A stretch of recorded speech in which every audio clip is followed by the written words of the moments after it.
Sunday Night Football. Josh Allen, Lamar Jackson, Bills, Ravens. This one's in Buffalo. It's a matchup that it feels like it's one of the best matchups that you could possibly have. Maybe it is a precursor to the AFC Championship game that we could see later in January. A lot of things to talk about with two of the most talented teams, two of the most talented quarterbacks, the back-to-back MVPs here in Lamar Jackson and Josh Allen. Where are we starting with this one? Okay, so it's kind of a layered thing here because these two teams played twice, and the first time the Ravens absolutely dominated them, especially on the ground, and then the second time the Bills held it together enough for at least 3/4 of the game in the playoff game that they didn't just let Lamar and Derrick Henry run away with it. Now, the Bills, the way they run their defense, all right, constantly in nickel. The Bills ran a base defense, 3 linebackers. 5% of the time last year, lowest in the NFL. The problem is if you don't stack the box against this Ravens team, you might as well take the white flag out of your pocket and wave it, right? The Ravens against light boxes last year, 6 guys or less. Second in rushing grade. First in yards per carry, that'll do. First in yards before contact per carry, that'll do. And first in EPA per play, that'll do, right? So if you put your defense out there with 6 in the box, especially on early downs, walk off the field. Now, to the Bills' credit, they went heavier. They didn't necessarily put a third linebacker on the field very often in the playoff game, but there was a lot more single high. There was a lot more 5-man front. There was a lot of, especially DeMar Hamlin, kind of operating as that third linebacker. He had a good game in run defense in the postseason. So when you do at least stack the box, and the Ravens, look, against stack boxes, they're efficient too. But at least it's a little bit less, right? And you had a reasonably decent game in run defense, and you make Lamar beat you with his arm. Now, if he beats you with his arm, and that's how the way the day goes, then so be it. There's nothing you could have done about it. And there's 5 or 6 games a year at least when Lamar Jackson just plays at a level where there's nothing you can do about it, right? But you have to give yourself a chance in run defense, because if this Ravens team just hands the ball off and they're getting 7, 8, 9 yards a carry, you're done. You'll just never get the football back. That's what happened in the first game. I mean, Derrick Henry, first play of the first game last year, 80-yard touchdown. So if you're the Bills, to me, yeah, you stick with the adjustment you made in the playoffs. Yeah, make Lamar beat you with his arm. I know the secondary isn't great for the Bills, and Maxwell Harrison's not going to play in this game. I believe he's out for the first 4 games. I don't know what the Bills are looking like in the secondary, but either way, I would approach this more like the way they did in the playoff game. What's the stat I had? Derrick Henry, when he ran for 90 yards at least last year, they were 11-0. You just can't let him beat you on the ground. If he beats you through the air, then fine. Then there's just nothing you could do that day. But you can't line up with 6 in the box and just your base nickel and just expect those 6 guys to take care of business, because it just doesn't get done, not just for the Bills, but for any team against this Baltimore rushing attack. I know a lot of people hate those stats, like, oh, if they rush for this many yards, then they win the game. Well, like, duh, because they're having success. But, like, to the Derrick Henry point that you bring up, it's more about them controlling the game, right? If Derrick Henry's running for a certain amount of yards, that it's not just like, oh, blindly hand Derrick Henry the ball. It means that what the Ravens probably want to do every single week is working. So, like, that's sort of just the easy telltale sign that what the Ravens want to do is working when they have success with Derrick Henry.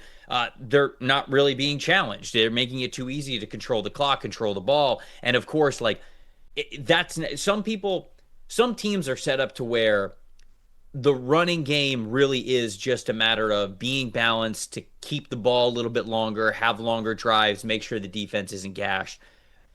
For the Baltimore Ravens, like, that's how they win the football game. So it's all of those things, plus they're one of the highest EPA per rush teams in the NFL, especially against light boxes like you just mentioned there. So it's just a way to showcase that things are going according to schedule for the Ravens when they have stats like that. So for the Bills, I'm looking for the answers, the beginning of answers to a question that a lot of, especially fantasy football people, had this offseason. It's, can Keon Coleman be wide receiver 1 for this team?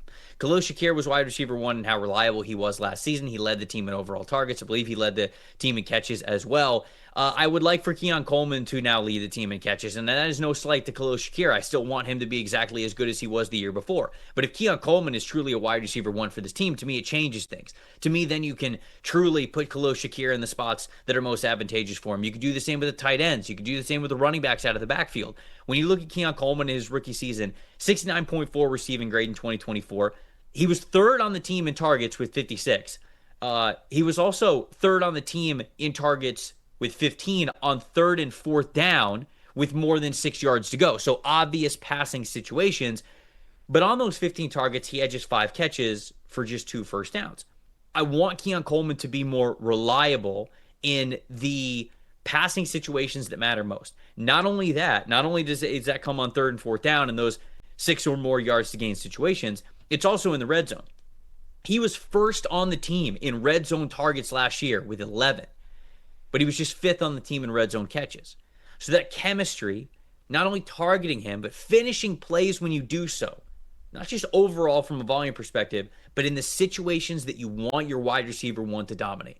3rd and 4th downs when the down and distance is over 6 yards, and in the red zone.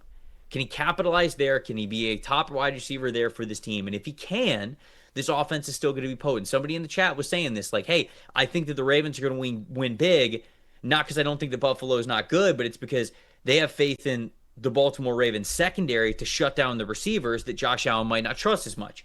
If Josh Allen gets to have confidence in a player who is as talented as Keon Coleman, to me, that changes the math for how you defend the Buffalo Bills and what they could be this upcoming season. So, again, I don't know if we're getting 120 yards from Keon Coleman and 2 touchdowns in week 1, but does he continue to be that player that they look at in those key passing situations? And can he convert more of those volume situations than he did last season? I think it's going to go a long way for this team.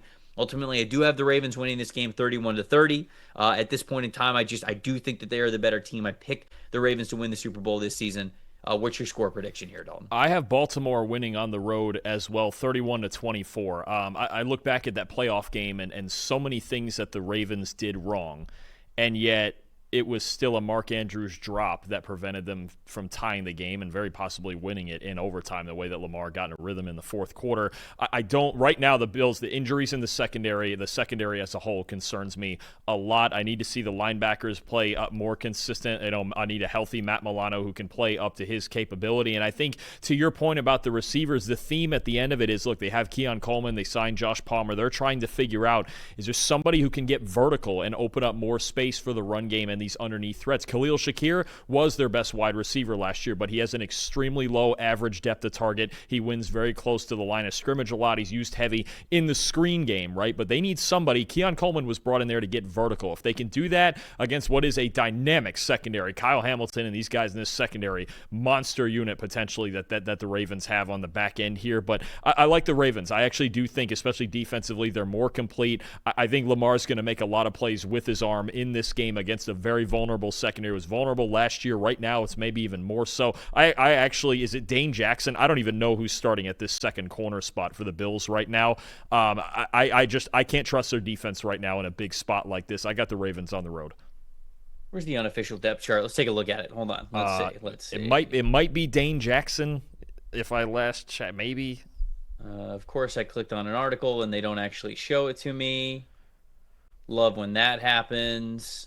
Unless Tre'Davious White got right now. Christian Benford, Tre'Davious White. Tre'Davious White is listed, but he also was hurt recently, and I don't know that he's healthy enough to play in this game. I was going to say I didn't think that he was playing in this. So game. Otherwise, might be Dorian Strong, the rookie, possibly. White did not. He's not practicing today. If he's out, it'll be either Jamarcus Ingram or Dorian Strong. Yeah, I don't love that. Could get a little rookie Dorian Strong in there. And even if it's a not 100% Tre'Davious White, I don't love that.